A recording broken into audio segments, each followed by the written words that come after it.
Hola, ¿cómo están? Gracias por acompañarnos en una nueva teleentrevista en Canal TVU de la Universidad de Concepción y sus redes sociales. Hoy nos acompaña Fernando Atria, abogado constitucionalista y presidente de Fuerza Común, un nuevo partido político que se suma al espectro político de nuestro país.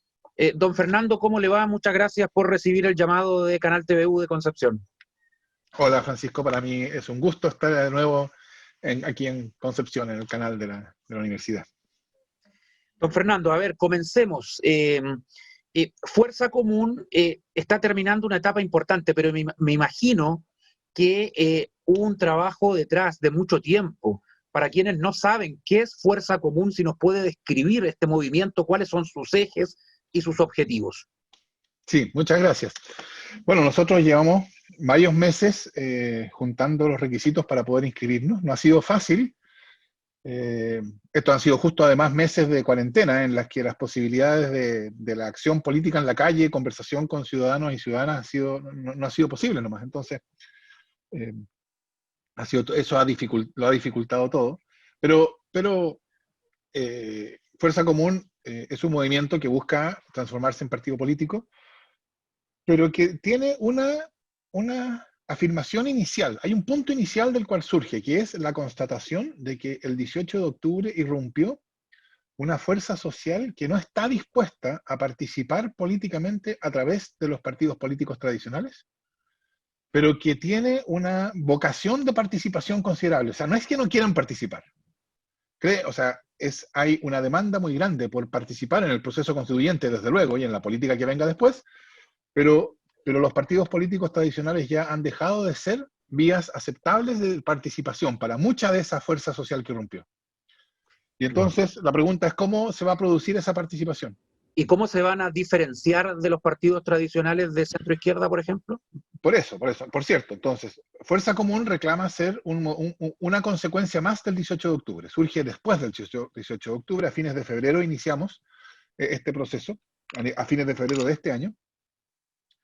Y bueno, nosotros reclamamos o sea, tenemos una postura crítica respecto de la política como ha sido hasta ahora, que se manifiesta en la Constitución.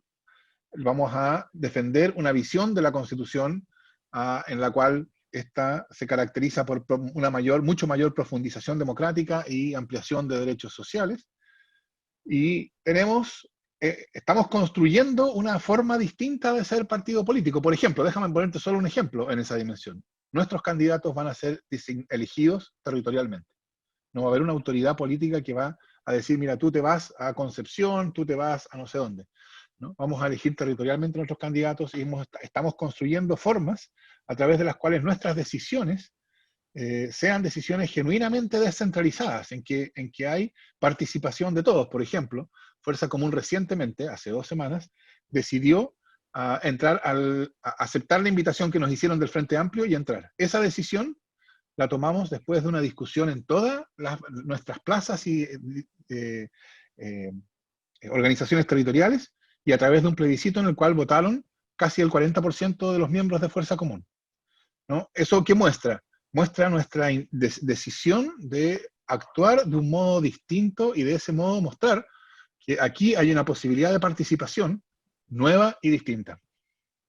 Sí, más allá de que esto se consultó, obviamente fue un proceso democrático. ¿Por qué aceptan la invitación del Frente Amplio? Porque el sentido de Fuerza Común es doble. Primero, por una parte, asegurar una participación incidente en el proceso constituyente. Y entonces hay una pregunta de cómo lograr esa participación incidente. Y entonces para nosotros la cuestión era, ¿lograremos participar de modo incidente nosotros estando solos afuera? ¿O tenemos que juntarnos con otros? Y ya que tenemos que juntarnos con otros, tenemos que preguntarnos quiénes son los que están más cerca del proyecto político y constituyente de Fuerza Común. Y ahí la respuesta que nos dimos es el Frente Amplio. Eso por una parte. ¿Cómo lograr incidencia? Y segundo, es que nosotros hemos dicho también desde el principio que Fuerza Común surge con el espíritu que ya te he explicado, pero no surge para aumentar la fragmentación de las fuerzas transformadoras. Es decir, va a ser muy importante lograr que las fuerzas transformadoras vayan convergiendo, ¿no? Que se vayan construyendo plataformas comunes. Y entonces nosotros también, para nosotros la pregunta era, ¿cuál es el aporte que nosotros podemos hacer a que esa idea de ir construyendo una plataforma común para las fuerzas transformadoras no sea solamente un discurso, sino esté también relacionado con lo que nosotros hacemos? Esas dos Fernando, dimensiones disculpa, nos pero llevaron a esa decisión. ¿es una alianza de ahora porque viene el plebiscito o pretenden trabajar en conjunto por un tiempo importante, extenso, con el Frente Amplio, ir teniendo más coincidencias y de esa manera mucho más impacto en los electores? Porque el Frente Amplio también ha vivido una decisión de figuras importantes que en algún momento eran parte del Frente Amplio y ahora se fueron decepcionados por ciertos proyectos donde estaba la presencia del Frente Amplio incluso con la ex nueva mayoría y con el propio gobierno. Bueno, nosotros no queremos negar que ha habido decisiones que han sido poco afortunadas, ¿no? Hubo alguna votación en general respecto de la ley antisaqueos, por ejemplo, que todos recordamos, por cierto. Pero por otro lado, si la posición que uno va a adoptar es que el hecho de que un partido, movimiento o agrupación o coalición realice una acción desafortunada, significa que no es posible converger con ellos, entonces la fragmentación va a continuar hasta el infinito. Y la fragmentación significa imposibilidad de llevar adelante un proyecto transformador. Entonces nosotros, por cierto, tú preguntas, ¿esto es algo por ahora o indefinido? Y bueno, en principio, nosotros ingresamos a la coalición y eso quiere decir que nosotros vamos a hacer lo mejor de lo nuestro para hacer un aporte a esa coalición y esperamos que eso tenga efectos en la coalición y en nosotros, de modo tal que vamos construyendo juntos. Si eso no resulta, bueno, habrá que verlo en el futuro, por cierto, pero nuestra intención es precisamente hacer una contribución de modo de hacer una diferencia. Comenzó ya la propaganda para el plebiscito de octubre, ¿cierto? ¿Qué papel va a jugar Fuerza Común? ¿Cómo se están articulando? ¿Cuál va a ser su trabajo en terreno? O sea, nosotros vamos a hacer todo el trabajo en terreno que se pueda, que sea compatible con las condiciones sanitarias, por cierto, por un lado. Y en términos de la propaganda y la franja electoral y todas esas otras actividades, nos vamos a sumar a la... Bueno, nosotros ya tenemos algunas iniciativas nuestras en redes sociales, etcétera, pero por cierto, nosotros vamos a contribuir con todo lo que nosotros tenemos a una postura del comando que Chile decida para los efectos del plebiscito y nos sumaremos a esos esfuerzos comunes. Ahora cuando se habla de evitar la fragmentación, por ejemplo, tenemos de cara al plebiscito el apruebo y el rechazo. En este periodo pre-plebiscitario, ¿están dispuestos a trabajar por el apruebo con fuerzas políticas de la ex concertación, de la ex nueva mayoría, del Frente Amplio? Bueno, ya están con ellos, y otro tipo de fuerzas progresistas que quieran unirse en el llamado a votar por el apruebo justamente para evitar la fragmentación? Yo creo que lo que pasa es que el plebiscito, por su propia lógica, la que tú indicas, hace que la fragmentación no sea un problema tan grave, porque es apruebo o rechazo. Exacto. Entonces tú me preguntas, ¿está dispuesto a trabajar con otros por el apruebo? Bueno, ¿cómo te voy a responder que no? O sea, ¿cómo te voy a responder no estoy dispuesto a trabajar con otros por el apruebo? Por supuesto.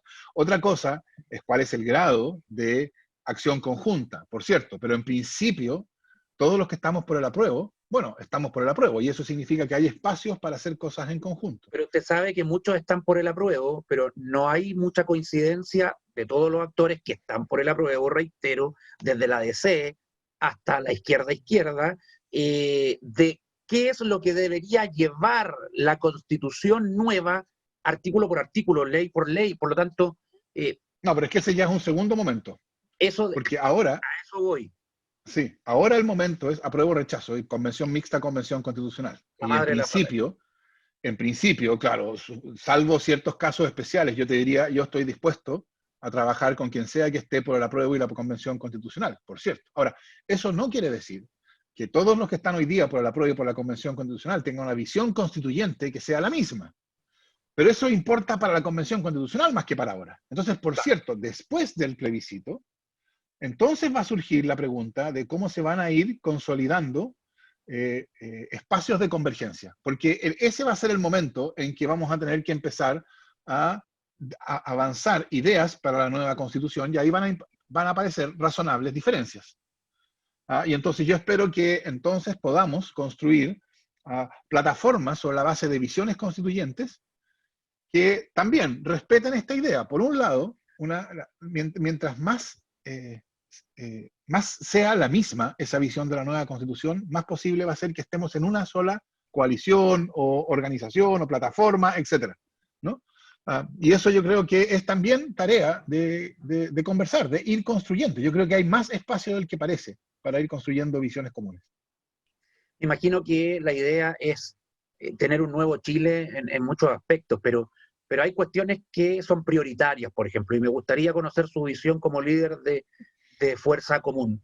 ¿Qué postulan ustedes para el sistema de pensiones? ¿Terminar completamente con las AFP, crear un modelo nuevo, aceptar que sean parte del sistema las AFP, pero con otro tipo de estamentos también, organismos o instituciones que administren?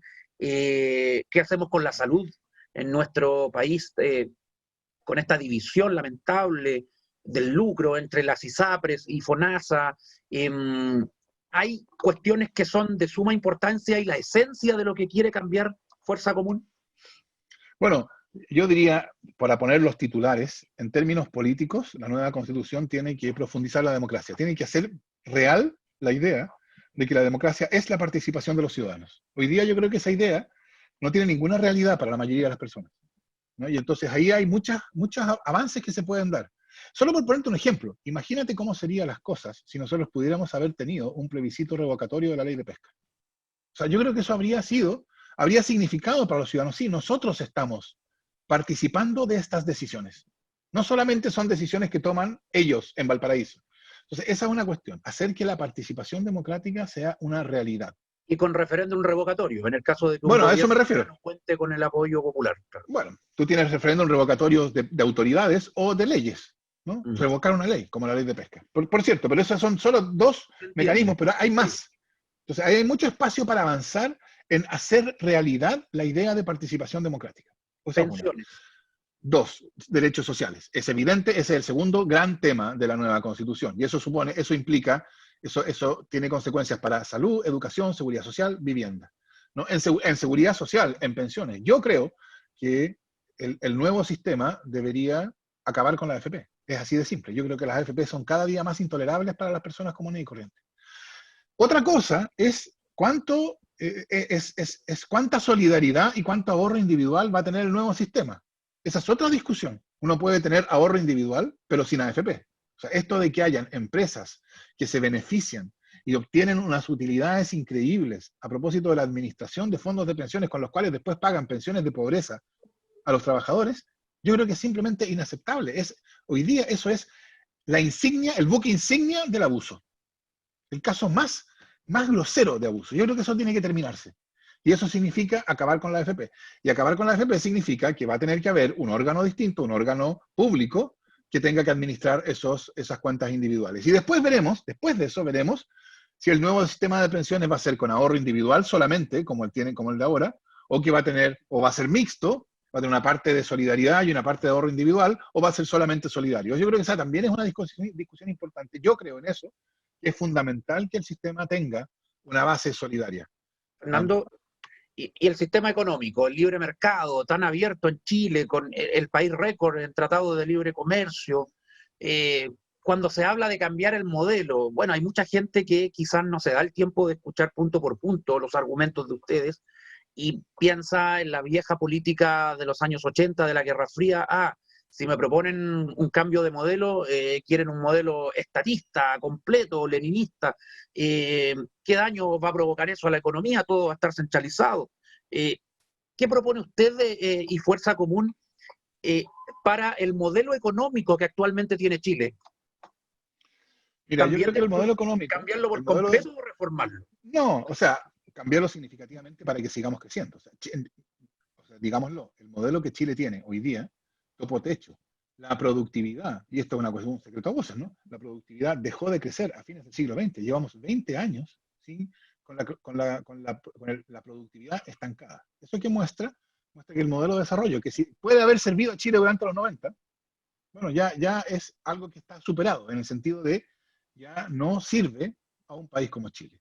¿Y qué habría que cambiar ahí? Bueno, Yo creo que el modelo de desarrollo chileno tiene tres elementos centrales. Uno es apertura al exterior, dos es equilibrios macroeconómicos y tres es prescindencia del Estado, ¿no? En el sentido de el modelo, el desarrollo chileno se produce con total prescindencia del Estado, de acuerdo a las iniciativas que cada empresa o cada sector, cada gente desempeña. Entonces, el problema, yo creo, del modelo chileno no está en la apertura al exterior. Yo creo que hoy por hoy una economía cerrada al mundo es impensable.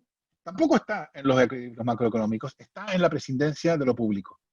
O sea, yo creo, por ejemplo, que Chile necesita tener mayor diversificación productiva. Tiene que crear cadenas de valor agregado, etcétera. Eso no se va a producir espontáneamente, y te lo digo que no se va a producir, porque ya lo hemos visto, en los últimos 30 años no se ha producido. Y es fundamental para que Chile pueda dar un paso al desarrollo. ¿Y eso entonces cómo se va a producir? Se va a producir porque el Estado tiene la capacidad de fijar políticas industriales, de a través de políticas industriales, dar una guía, orientación estratégica al desarrollo chileno. Por ejemplo, que el Estado pudiera decir que de aquí a 20 años Chile se va a convertir en un centro de referencia mundial respecto a la investigación y el desarrollo de tecnología sobre el litio. Eso no se va a producir espontáneamente, pero el Estado sí podría decir, esa va a ser un objetivo estratégico nacional. Y así como con esa, con otras posibilidades, ¿no? Y de ese modo, que la economía chilena vaya dejando de ser la economía extractivista y rentista que tenemos hoy día, y vaya a ser una economía más compleja, más sofisticada. Yo creo que esa es la cuestión fundamental en términos del desarrollo económico o del modelo económico que es para el futuro de Chile. Y las regiones, ¿qué papel juegan en ese nuevo modelo? Porque actualmente se habla mucho de las rentas regionales, que las grandes empresas tributen acá, no en Santiago. ¿Qué pasa con eso? ¿Cómo ve el desarrollo de las regiones que está, al parecer, truncado en el Biobío y en otras zonas también? Nosotros somos una región importante con muchos puertos, pero, pero está ese problema que da la impresión de que la riqueza de la región se va a nivel central y ahí el Estado sabe dónde la reparte.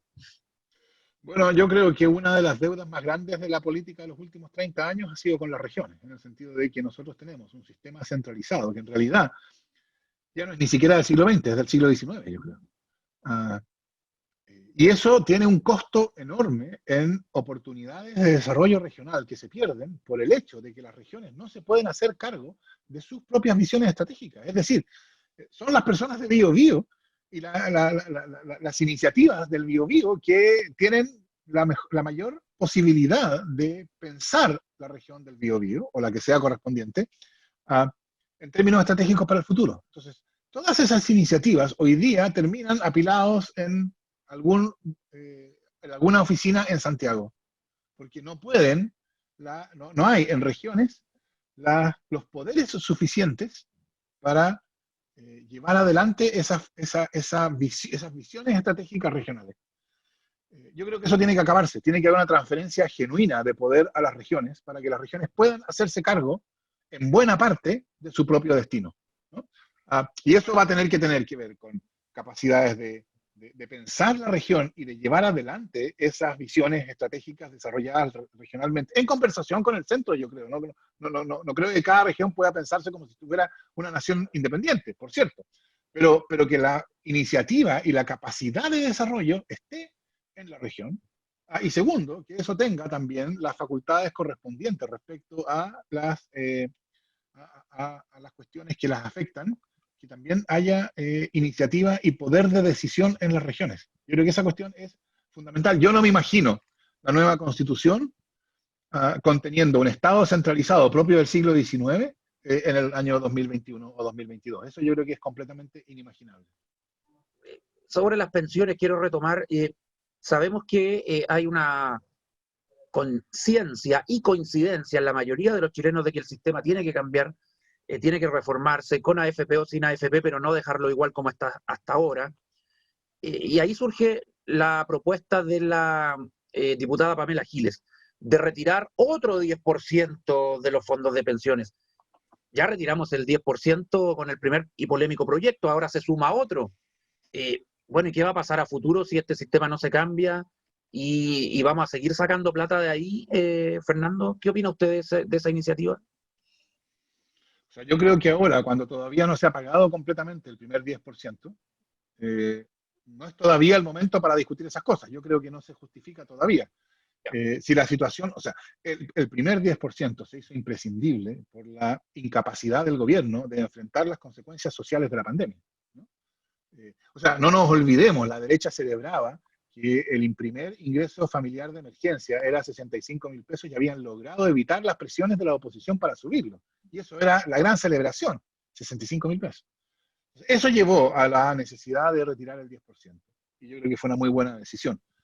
Habrá que revisar en el futuro si esa oportunidad, si esa necesidad se vuelve a surgir, pero yo esperaría que el gobierno tuviera otras formas alternativas también de enfrentar las consecuencias sociales de la pandemia. Pero no es el momento todavía de hablar de otro 10%. O sea, yo creo que no, porque todavía no se paga enteramente el primer 10%, ¿no? El primer 10% se pagaba a 10 días hábiles la primera cuota y a 30 días hábiles la segunda. Estamos todavía en ese proceso. Así que yo esperaría a ver qué resulta de eso. Y le voy a preguntar dos cosas. Primero, ¿qué hacemos con los pueblos originarios, especialmente con el pueblo mapuche, que tiene un conflicto ahí con el Estado chileno de siglos, donde ellos aseguran de que justamente no se les ha escuchado y no se sienten integrantes de Chile, no tienen muchos derechos? Eso yo creo que también coincidimos. ¿Y qué hacemos con la delincuencia, con los hechos de violencia, la quema de camiones? Estamos en un paro de camioneros. ¿Una cosa depende de la otra o usted lo ve por cuerdas apartes? Yo creo que la primera cosa, yo te decía que una de las grandes deudas de la política de los últimos 30 años era el centralismo, o la inexistente descentralización.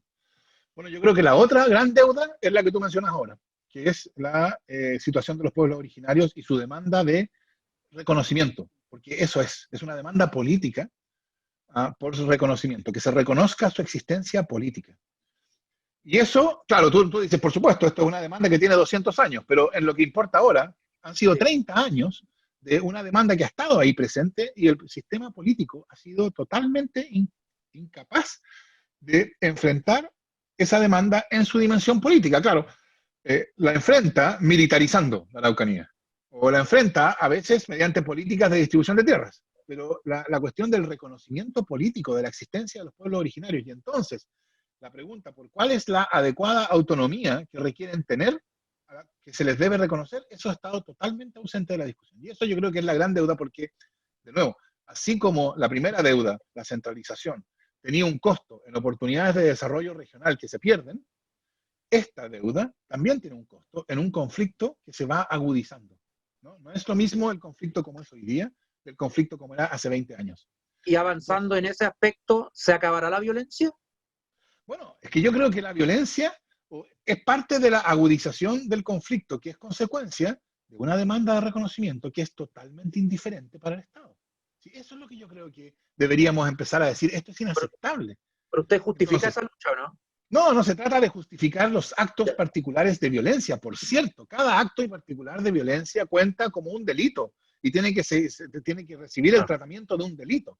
Pero una cosa es que uno diga, esos actos particulares de violencia tienen categoría delictual, y otra cosa es que uno se niegue a preguntarse por qué ocurren esos actos de violencia en esa región, o en esos lugares, en esos términos. O sea, el hecho de que haya una situación de reiteración de esos hechos, yo creo que muestra que hay un problema político que está detrás. Esto no significa justificarse, significa tener la racionalidad mínima para preguntarse qué demonios está pasando. Y lo que está pasando, creo yo, es la consecuencia de una demanda enteramente, es así, razonable y justificada, que ha sido ignorada por 200, pero especialmente por 30 años.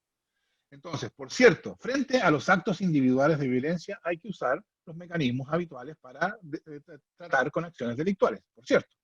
Pero además, hay que entender que la cuestión no se trata de que vaya el ministro de Desarrollo Social y proponga políticas políticas sociales. El punto no es un problema reducible a la pobreza, aunque también hay un problema de pobreza. Pero no es ese el problema fundamental. El problema fundamental es reconocimiento político y un nuevo trato entre el Estado chileno y sus pueblos originarios que incluya algún grado, que será variable, porque no todos los pueblos originarios son iguales, por cierto, que será maleable, de autonomía en el sentido de reconocimiento de sus propias prácticas, tradiciones, costumbres, etc. Esa discusión tiene que ser llevada en conversación con los pueblos originarios, pero de verdad, con la finalidad de llegar a un nuevo trato. Eso es lo que no ha pasado. Y Don esa Fernando, indiferencia, esa incapacidad de hacerlo, bueno, tiene consecuencias. Y parte de las consecuencias son que la frustración se manifiesta, entre otras cosas, a través de actos que individualmente considerados, por cierto, son actos delictuales. y los reclamos de los huelguistas de hambre, Celestino Córdoba, ahora los que están en Angol, ellos dicen convenios internacionales firmados por Chile para un trato diferente, por ser parte de una comunidad, en este caso el pueblo mapuche. ¿Son atendibles esos reclamos? Yo creo que en principio Más sí. allá del delito por el cual están presos. O sea, yo creo que en principio sí, porque los reclamos no son de impunidad, o sea, no son reclamos que pretendan que no sufran, que no tengan sanción alguna. Son reclamos que tienen que ver con el modo de cumplimiento de las condenas y que tomen en cuenta el hecho de que son condenados indígenas. Y eso yo creo que es perfectamente razonable. Además, creo que en las condiciones actuales es un deber del gobierno evitar que estas huelgas de hambre tengan resultados fatales, porque eso podría producir una agudización irreversible del conflicto. Por último, don Fernando, su evaluación de cómo estamos como país frente a la pandemia del COVID-19. Nosotros en la región del Biobío, fíjese que este viernes por la noche, 4 comunas entran en cuarentena total y se suman a Penco y Tomé, es decir, un total de 6. Hace mucho rato que los alcaldes venían pidiendo esta medida, pero la región del Biobío, como una región grande, la autoridad decía que no era necesario porque había disponibilidad de camas, ventiladores, pero era algo que se preveía. Acá tuvimos cordones sanitarios y más allá de eso, las cifras siguieron en aumento. Entonces, ahora somos la región más complicada de Chile con el COVID-19. ¿Qué ha pasado ahí? ¿De verdad se necesita un trabajo y una facultad que tenga la autoridad local de tomar sus propias decisiones también, por ejemplo, para decretar cuarentena y que no dependa de lo que diga el ministro París en Santiago? Bueno, yo creo que ahí hay una cuestión que depende, por una parte, de la planificación y la estrategia nacional para enfrentar la pandemia. Por supuesto que tiene que haber un momento nacional, no tiene que haber un Una punto desde el directriz. cual, sí, ciertamente, no puede ser una cuestión totalmente descentralizada. Exacto. Ahora, eso no implica que no pueda haber decisiones locales, ¿no? O sea, eso no quiere decir que todas las decisiones tienen que estar centralizadas. Y probablemente ustedes están experimentando parte de las consecuencias del centralismo. Bueno, ya, ustedes las tienen mucho más presentes que uno, por cierto. Sí. Pero probablemente haya aquí espacio para decisiones que deberían ser descentralizadas, como Ya, la pero que tú indicas. la estrategia ha sido mala, mediocre. ¿Usted encuentra que se esperaba más del Yo creo gobierno que en general? la estrategia inicial, desde luego, eso llevó a la salida del ministro Mañalich, y yo creo que así el gobierno mostró que no fue capaz de enfrentar la pandemia inicialmente del modo más adecuado. El cambio del ministro Mañalich por el ministro Parisi, yo creo que fue una mejoría. O sea, yo creo que estamos mejor ahora de lo que estábamos con el ministro Mañalich. Pero claro, todavía hay cuestiones que no son claras. Esta estrategia del paso a paso uh, no se ha llevado en todos los casos del modo más prudente, tomando las medidas para evitar aglomeraciones, etcétera. Todo eso creo yo que debería ser una cuestión rigurosamente planificada, y no ha sido siempre así. 30 segundos, don Fernando. Las personas enfermas de coronavirus tienen que votar sí o sí en el plebiscito porque al parecer esa situación podría sufrir un revés. A ver, yo creo que las personas enfermas de coronavirus, no por estar enfermas, dejan de tener derechos políticos. Ahora, es verdad que, por cierto, que hay que buscar la manera de que puedan votar produciendo el menos riesgo para su salud y para la salud de las demás votantes. Quizás no de manera Por ejemplo, presencial, pero ahora sí. ha surgido la posibilidad, sugerida por el CERVEL, de que haya un mecanismo no presencial de votación para ellas. En la medida en que ese mecanismo, o que se pudiera crear un mecanismo que dé garantías y que estemos todavía a tiempo para hacerlo, yo creo que es una solución muy adecuada. Fernando Atri, Y abogado, de hecho, Fuerza de Común. hecho, Dígame, si por favor. existiera ese mecanismo, yo creo que ese mecanismo debería pensarse como aplicable para otros casos. Por ejemplo, hay muchas personas que están privadas de libertad, pero que no están condenadas a pena aflictiva. Por ejemplo, todas las personas que están en prisión preventiva, que son personas con derecho a voto, pero que no pueden votar porque están privadas de libertad. Entonces, si se crea un sistema no presencial para los enfermos de COVID, yo creo que debería ser aplicable también para otros casos de personas que están fácticamente impedidas de votar, pero que tienen su derecho a participación. Gracias, Fernando Atria, presidente de Fuerza Común, abogado constitucionalista de nuestro país. Que le vaya muy bien, le agradecemos este tiempo con TVU, canal de la Universidad de Concepción. Muchas gracias a ti, Francisco, y al canal de la Universidad de Concepción. Muchas gracias. Hasta pronto. Adiós.